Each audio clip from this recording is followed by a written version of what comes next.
Caste dynamics exist across the country. Those from the so called lower caste communities have always been vulnerable to systematic oppression and attacks. Ever since the horrifying Hathras gang rape case has surfaced in India, there is a lot of conversation around the role of caste in crimes and not just against women. To understand this better, we have with us today Mr. Abhijit Kundu, who is a renowned sociologist. Thank you so much, sir, for taking out time and speaking to me. Thank you very much. Sir, Pleasure. I'd like to begin by asking, even as media personnel, we are always questioned why are we mentioning the caste of the victim or the survivor or the perpetrators involved in such crimes. So do you think that such deep-rooted caste system that we have in the Indian society has enabled crimes against a certain section of people in the society? Yeah, let me begin by saying that there are schools of thought, there are standings. The very questions of the one you have raised, atrocities of crimes. Okay. Right. Now, let me begin with one proposition that can we uh, delink our identities, whatever be it men, women, Dalit here in the case, or upper caste, such identities. By delinking identities, can we address the issues of atrocities and crimes? Yeah. Right. This is a very popular perception these days, gaining ground. People are saying, why are you mentioning the name of the caste? Or that this is a particular, I mean, you are, in a sense, fostering to a caste-ridden society. I mean, you are looking to the caste prism. Now, Right. this is a very popular and kind of an understanding or an opinion. Fine, it's an opinion.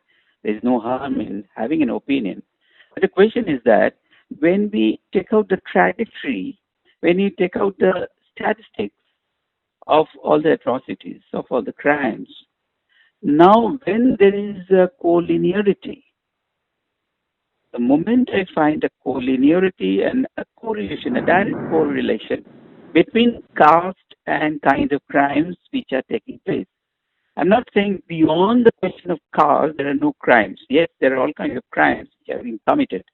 Right. But the question is when there is a high, I mean, incidences of caste-related atrocities, Right. then definitely we have to give up the first proposition or the first opinion that no, their identities matter.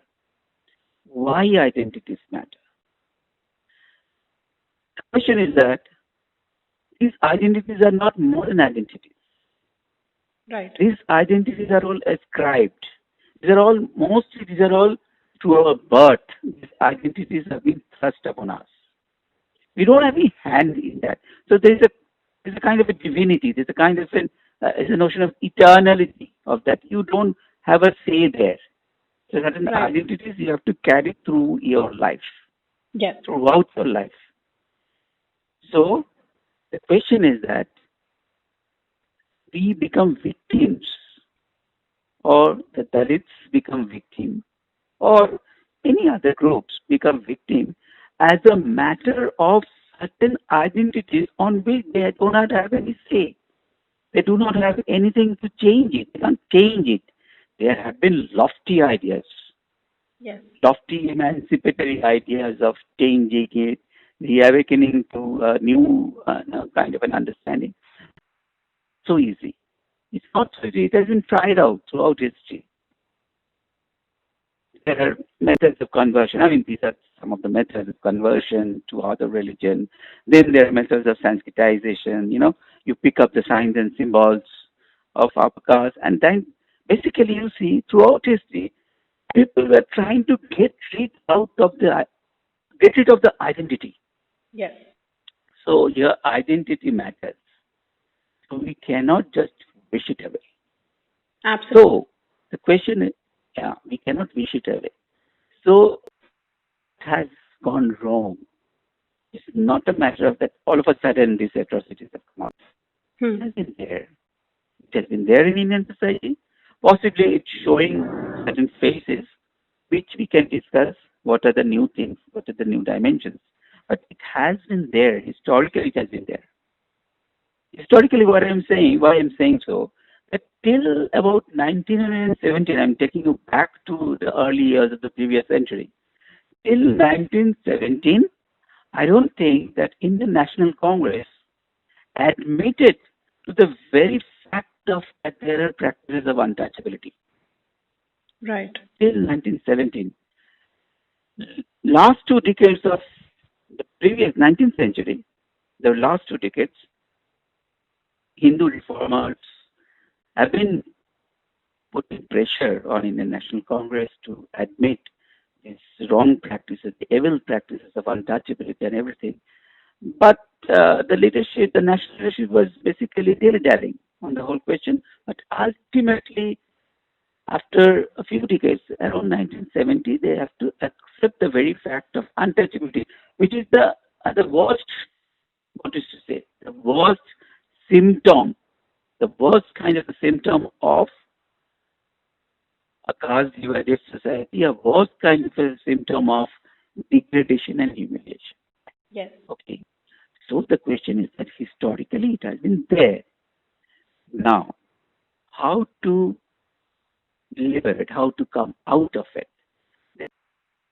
There's experiments, and you know, you have seen that. You all know that throughout the struggles for independence, there have been schools of thought. There's a Gandhian idea and there's an Ambedkarian idea, and they all tried in their ways. These are all contending and contrasting ways, worldviews basically. Yes. A modernist view and another view, a Gandhian view, which is an unorthodox view of fighting and contesting untouchability. Or the very question, I mean, you will say crime. Now, murder is not just, it's not just, there has to be a murder or there has to be some kind of a physical, harm to recognize some act as a crime. In fact, the whole social behavior in the sense the way you ostracize True. your own people, the way you behave in a different way, the way you do not indulge in all kind of social interactions. In fact, you exclude. That's a crime. Yes. That's a primary crime. Now, we are raising our voice. We are suddenly jumping and sitting back and noticing that, there are crimes when there is an instance of a rape or a murder or something like that. Right. But no, much before, preceding all that, there is a foundation of a criminal and so as to say a pernicious system. This is what. So we cannot just go away with identity. It definitely has a link with the identity because the identity somehow places some people at a to say disadvantageous position, and another section is having a position which is quite secured. There is a kind of an impunity. There's a sense of impunity from a structure where we are all living in. Yes. So the very structure is giving a sense of impunity that nothing will happen to me and that this is my right to do so. Absolutely. So these are the premise, and as we are getting modern, quote unquote, so it's taking various forms. You may see different kinds of crimes and manifestations of that are different. So basically, it's all related to the question of how you or a group of people tries to establish the domination. It's a question of power to exercise that power. So to exercise that, you need you need somebody on whom you have to exercise power. Power cannot be just exercised in the abstract. There's a vacuum. So you need a group of people on whom you have to exercise. So here you have a group of people, okay, who are defined as, who are being sanctified by the old classical scriptures. It has to do with scriptures, the ancient texts, which has designated these people as outside the system as Achut, Yes. as Atishudra. Yes. So that helps the exercise. Absolutely, sir. Sir, even in the recent times, we've seen multiple instances where people have been attacked, assaulted, and brutalized just because they hailed from a Yeah, certain section of the society. And we keep on hearing cases where right. those from lower caste communities were thrashed for entering a temple or on suspicion of Yeah. theft or raped or killed only because of Mm-hmm. their caste. So, what do you think is Mm-hmm. the government doing to tackle this problem, and what do you think is the way forward? Because we can talk about development as much as we want, but the ground Mm-hmm. reality is very disturbing and different. Yeah. Very rightly pointed out. Let me tell you, right to temple entry is not a new thing. In fact, this was the plank on which Gandhi built up his anti-untouchability campaign. Yes. Yes, there was political compulsion because the challenge from the other iconic figure, that is Ambedkar, who was basically suggesting a different mode of emancipation. Okay, this is to come out of the religious fold itself is the clue. That's why he has written that text, 1937. It's not a text. He wanted to give it as a speech in the annual conference, that famous annihilation of caste. Okay. Right. So there's a contrasting worldviews. I mean, epistemologically, they're all different. So the right to a temple, right to entry. The other was using public tank, for water. Yes. Now, if you see 1930s, these campaigns were going on. Okay, while Ambedkar was leading his Mahar caste fellows to a public tank, and on the other hand, on a national level, Gandhiji was mobilizing this, the right to enter the temple. Yes. It clicked. The Gandhian method clicked with the people. Okay, and many, there are instances and there are studies which shows that yes, depressed classes have got something. I mean, got a support from the government campaign, and subsequently acts were made, Temple Entry Act, to substantiate their demands. Now, the irony is that even after 100 years, almost 100 years of all those agitations, we are still facing the same issue which you have raised right now. That if you are entering the temple or if you are crossing a boundary, then you are being brutalized. You are not only humiliated, now the scale has gone up. It's Yes. not only humiliation, it's been brutalized. Definitely. Okay, violence, inflicting physical violence. And the more, the vulnerable, that is the women, vulnerable group, and more vulnerable amongst the Dalits is the women. So dishonoring the women's body is another tool. These are the tools. Now, you raise the question that what we have been doing. Yes, we have enacted acts. Okay, there are stringent acts. Yes, that's true. But the fact that Ambedkar was raising that just through acts it will not happen. You need people's participation. You need people's mobilization. And it's a question of, yes, social reform, but social reform on the basis of what? Not on the line with the modernist thinking that everything, we are having flyovers and bullet trains. Hmm. So it's all signaling modernity. So, but we don't have to, check what's happening today. If we can go back to Ambedkar's years, he was saying certain things that no, the way just by getting modern, we will not. I mean, modern in the sense of economic development and growth, which was the other school. That was a Nehruvian school, was suggesting that with economic growth and development, we can do away with all that. But this hasn't happened. So the question is that a fraternal feeling is lacking. So the fraternal feeling is the premise of a modernity, which Ambedkar, as a liberal modernist, he was dreaming about.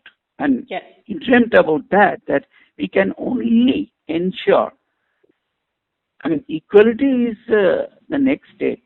We do not actually, in modernity, is not actually suggesting that we will be equal. Yes. Yes, equality is a goal. Equality is a goal.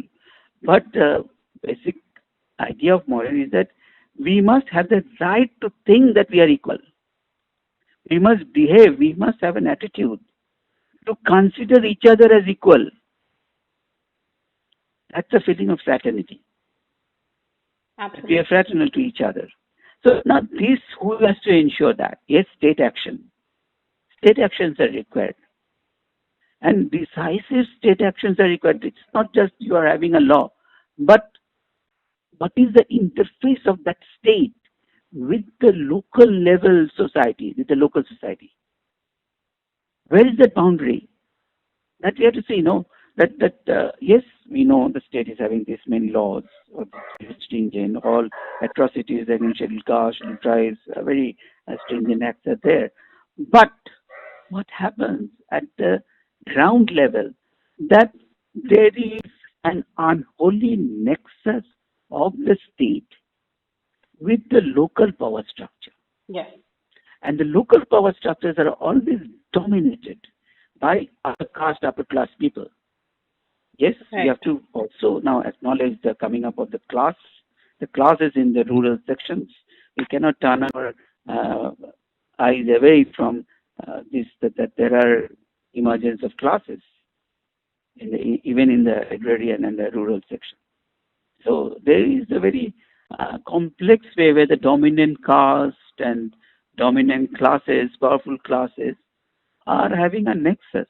Basically, they are having a nexus whereby they have subsumed the state structure, the structure of the state or the administration. Yes.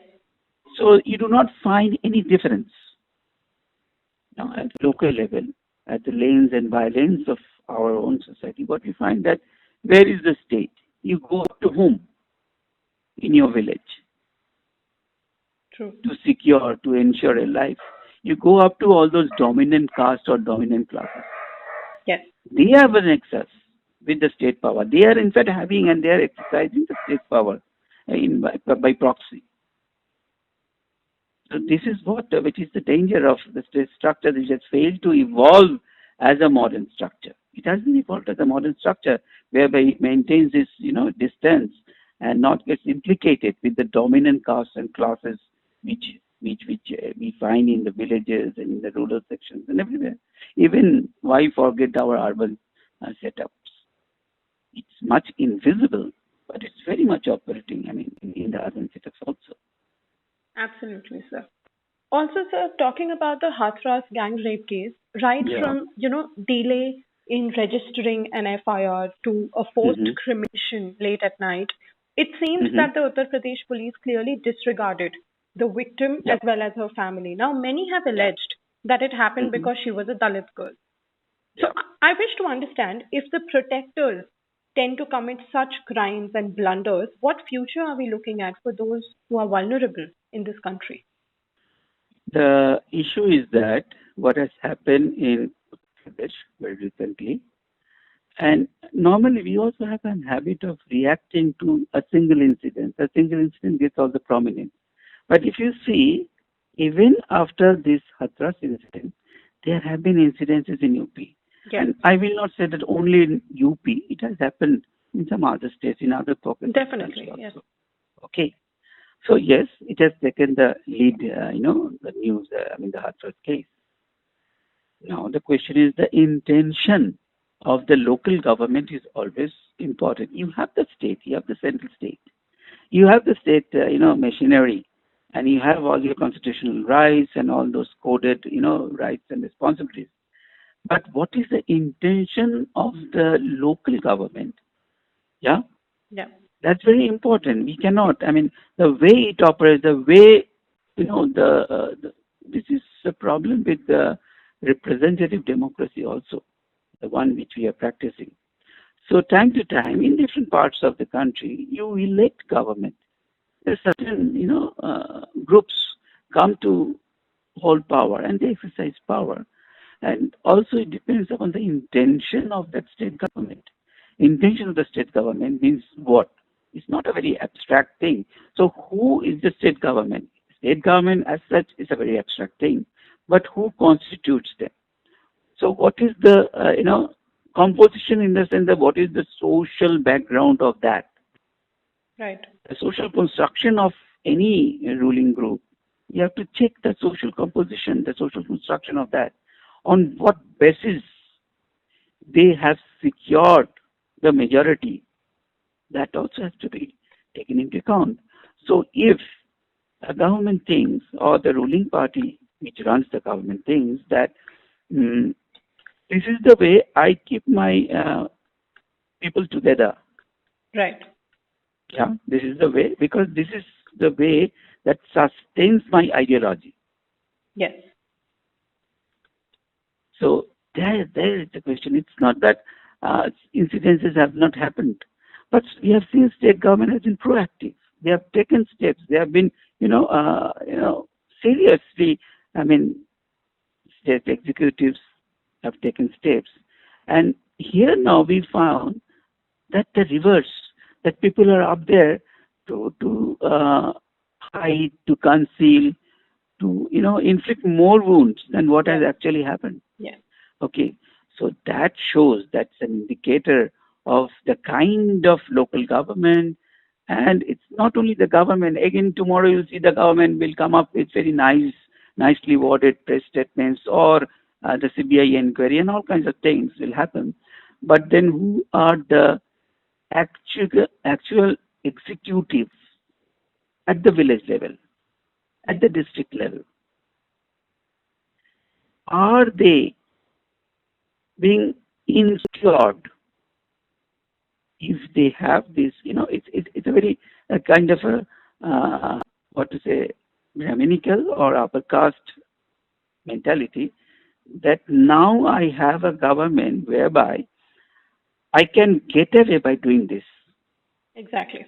Yes. The same people who were serving the government, a previous government or some other government, because they are the administrators. Okay. Now the administrators, if they get an idea that, because he or she is bearing that ideology of how to dominate, how to exercise your casteist feeling. Okay. Yes. Now, when you see that no, the government is not in tune with my thought, Yes. he or she will desist. He will think, he will try to execute the state order. Now the state orders are all being trampled upon. I mean, they think that, okay, whatever be the state order, nothing will happen to me. Nothing can touch me.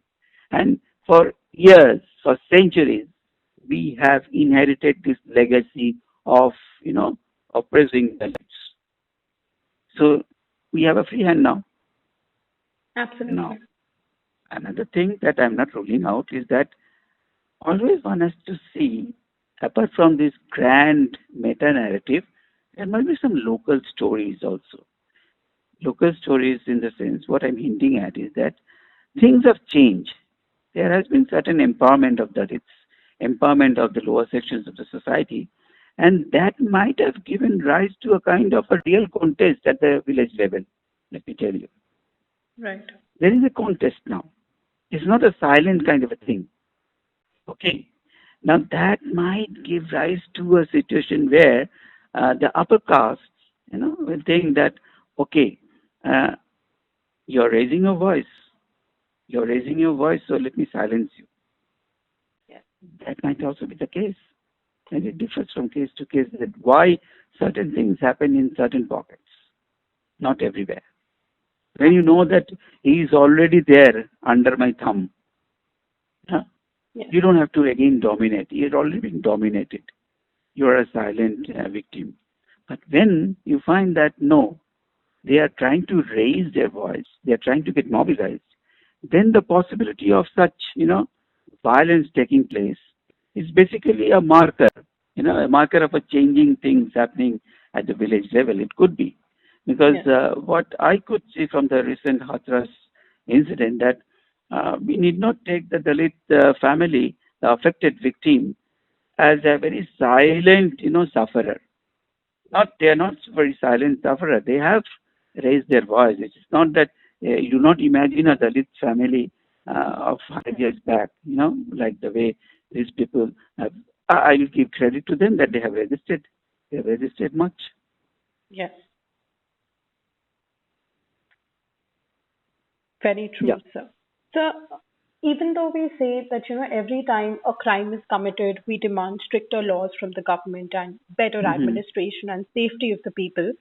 But Mm. what I wish to understand is, do we really need stricter laws, or do we first need to fix those and implement those that are already in place? Right. Actually, I told you before, we do have laws. Right. We have laws. Laws have been, in fact, changed and, in fact, made stricter than before because Yes. of the, Republican Party of India. They tried to exert pressure on the government. So, Atrocities Act changed, was amended in 1976 from the previous one. So now it stands very strict. Okay. Now, we do have, now, if there has been a fair application and execution of the laws, then we wouldn't be discussing these things today. Right. Okay. The question is that they are not being put into operation. They are Yes. not. Yes. Why? So there comes the question of that who runs your executives? What is the composition, social composition of your executives? Yes. Why you could not change the value, the mindset of the executives? They think that when you go to a local thana, even in an urban setup, I'm telling you see the local and the composition of that, Yes. how it happens. That's why Sina shown in his film, no, Article 15. But what happens that you get co-opted, even in a local thana. You get, Yes. even if you're from a different, you get co-opted because it's in power, you know. So these Absolutely. all articles and all ads, they all go astray. These are there in place. You can make it more and more stringent. But where is the application part of that? Who is going to execute it? Absolutely. Here lies the whole question of what Ambedkar was trying to say, that basically before economic equality and modernity, we need a social reform. That is basically the question of let us, uh, satisfy the conditions of modernity. Let's first do the first steps clearly. Let us cross the first steps instead of jumping to the next. So that's Yes. the primary thing, that you need to do certain things about our social ordering and the kind of relationships we keep with each other. That's Absolutely. primary. Before, I mean, I don't see. I mean, it's a very pessimistic situation that even after so many years, now after having developed on other spheres of life, it's a very sad thing that our social relations are at least, altered. We are Absolutely. sticking to this old ways. Yeah. So, as you mentioned very correctly, it is shameful and it is sad and unfortunate that even after so many years of independence, the Yeah. the society remains like this, and violence and sexual harassment and attacks on people only from a certain section of the society is becoming so prominent. But at the Yeah. same time, I think the voices must not die down, and we should Mm-hmm. keep demanding judicial reforms and better administration and protect Mm-hmm. that certain section of the society. So I think you made really crucial points, and I'd like to thank you for taking out time and speaking to me. And I'm sure people will be able to understand the situation better after listening to this conversation. And thank you very much. And I'm happy that you people, logical Indians, are taking up these issues. And let's see, we can all do something about it. Even we can discuss and let's see. I mean, we have to be hopeful, and we cannot end up with on a pessimistic note. But yes, the situation demands that we need to come out of our pessimism. And it's not that everything is so dark.